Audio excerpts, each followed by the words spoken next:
গল্প ফুন কার্টুন স্টুডিওর adventure. ফুন cartoon studio নামে একটি নতুন ইউটিউব চ্যানেল শুরু করেছে দুই বন্ধু রাফি আর মিতু।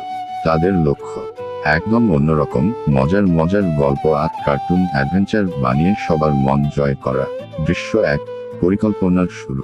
একদিন রাফি আর মিতু বসে কথা বলছিল।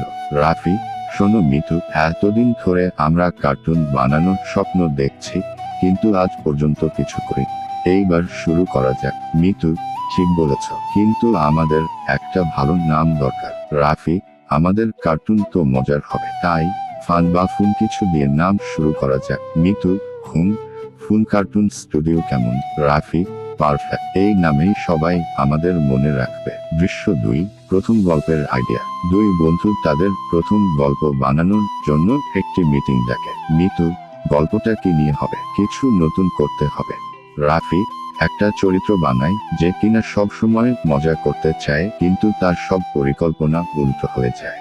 মিতু: তাহলে তার নাম হবে টিনটিন, আর তার বন্ধু হবে টকটক, যে সব সময় বুদ্ধি দেওয়ার চেষ্টা করে কিন্তু নিজেরাই ফেসে যায়।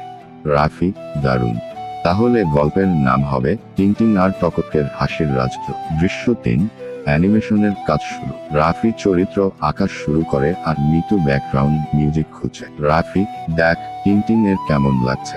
মিতু: অসাধারণ, কিন্তু তার চোখ দুটো আরো বড় কর, যেন তার এক্সপ্রেশন আরো ভালো লাগে।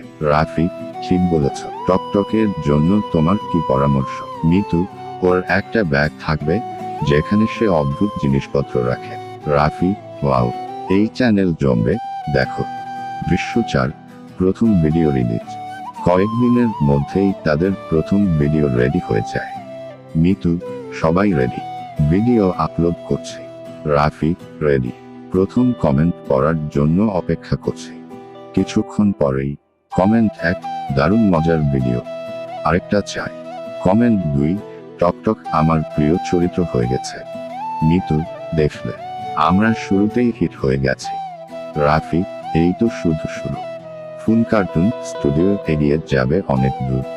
শেষ দৃশ্য, ফুন কার্টুন স্টুডিওর যাত্রা শুরু হলো এভাবেই। রাফি আর মিতু তাদের প্রতিটি ভিডিওতে নতুন মজার গল্প আর চরিত্র নিয়ে আসে। তাদের চ্যানেল দিন দিন জনপ্রিয় হতে থাকে, আর তারা স্বপ্ন দেখে একদিন সবার প্রিয় কার্টুন স্টুডিও হবে।